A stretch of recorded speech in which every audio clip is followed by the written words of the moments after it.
Olá, seja bem-vindo a mais um vídeo aqui no canal Estranha História. Meu nome é Henrique Caldeira, eu sou historiador.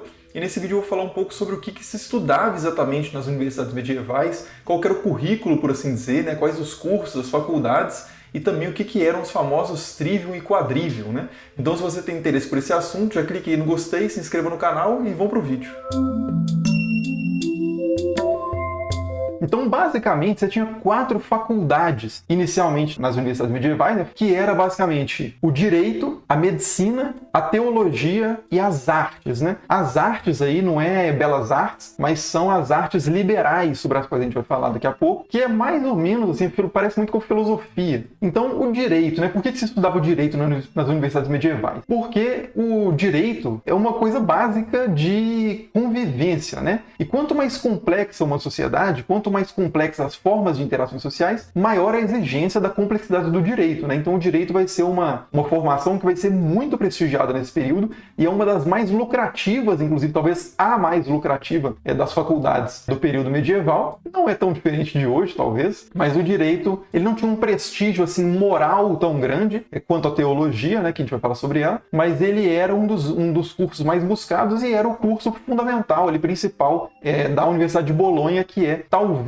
aí a universidade mais antiga da Europa. Você tinha também o curso de medicina, que também é uma ciência sempre foi muito valorizada e é muito valorizada em qualquer lugar, né, por razões óbvias de sobrevivência e bem-estar. E a teologia, que era também muito importante, porque nesse período o clero, evidentemente, e a igreja como instituição tinha um poder muito grande na sociedade, né, não só no sentido de rezar, de fazer missa, esse tipo de coisa, mas tinha um poder realmente político, por assim dizer, muito forte também, né? Então a formação de grandes clérigos ali era muito importante e a teologia era a faculdade mais prestigiada de todas, né? A teologia nesse período era chamada de Regina Scientiarum, né? Rainha das ciências, e aí abaixo dela você tinha direito e medicina e abaixo delas você tinha as artes, né? Que são as artes liberais. As artes liberais são uma herança, assim, e todas essas áreas vêm. O conhecimento ensinado nessas faculdades vem lá da antiguidade, passando por todo o período romano também, a Idade Média inicial também, com influências de outros povos como os islâmicos. Mas as artes, elas tinham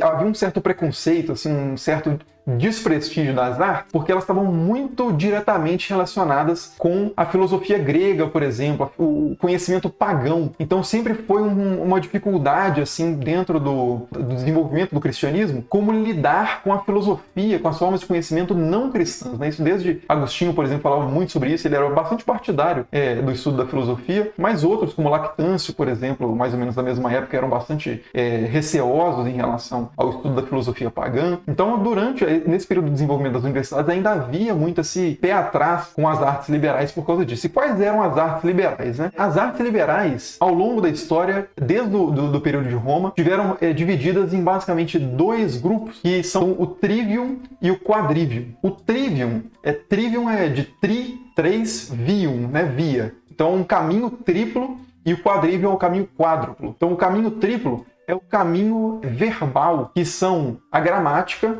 a retórica e a lógica. Então, na verdade, a gramática é a mais básica, né? Porque o ensino nas universidades medievais era todo realizado em latim, e latim não era exatamente a língua nativa de ninguém, porque você tinha as chamadas línguas vernáculas, né? Então ninguém falava exatamente o latim que as pessoas falavam nas universidades. Então você tinha que ter um bom domínio do latim, né? Então a gramática é a estruturação da língua, especificamente da língua latina, né? A partir daí você tinha a retórica, que é a forma de expressar essas ideias também em latim, né? De uma forma convincente, bem articulada. E você tinha a lógica, que é a forma de concatenar os pensamentos, saber argumentar de forma dialética também, né? Ou seja, ser capaz de, num confronto, você conseguir pesar e ponderar diferentes posições, contra-argumentar e esse tipo de coisa, né? Então essas eram basicamente as 3 artes do trivium, e você tinha as 4 artes do quadrivium, né, que é música, aritmética, a geometria e a astrologia ou astronomia. Astronomia, principalmente, mas nesse período, como eu falei no vídeo sobre Shakespeare e astrologia aqui no canal, essas 2 formas de conhecimento estavam bastante interligadas, né? A aritmética é a operação de números, né, soma, subtração, etc. Então, o número em si E aí você tem a geometria, que é o número no espaço, né? Então as formas geométricas ali, o estudo das proporções e tal. Depois a música, que é meio que os números no tempo, então a distribuição de harmonias, por exemplo, né?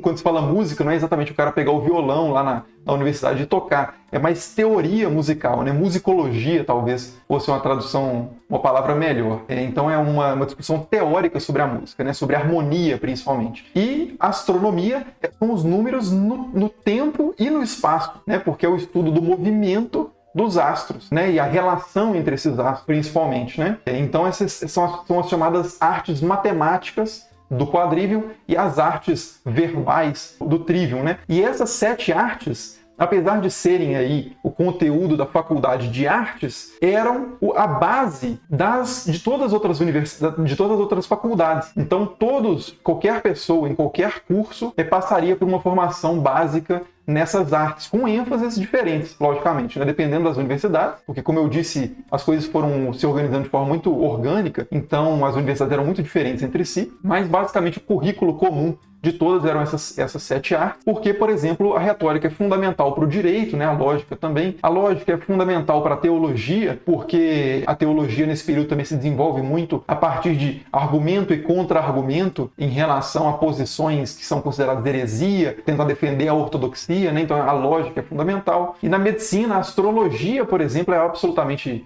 fundamental, a astronomia, porque a teoria médica do período, muito baseada em Galeno e Hipócrates, por exemplo, fazia uma correlação entre o microcosmos do corpo e o macrocosmos do universo, né? Então, o corpo era uma espécie de mundo que tem a ver com o mundo maior que é o universo, né? Então, você entender o funcionamento dos astros, o funcionamento do cosmos, é algo fundamental para você conseguir lidar com uma doença. Inclusive, fazia-se mapas astrais da doença para identificar quando que ela surgiu, quais as constelações envolvidas e quais as constelações estão ligadas aos humores que produzem aquela condição. Mas aqui a gente teria que entrar numa discussão sobre medicina nesse período, que é extremamente complexo. Mas basicamente, então, era isso que se estudava nas universidades medievais, né?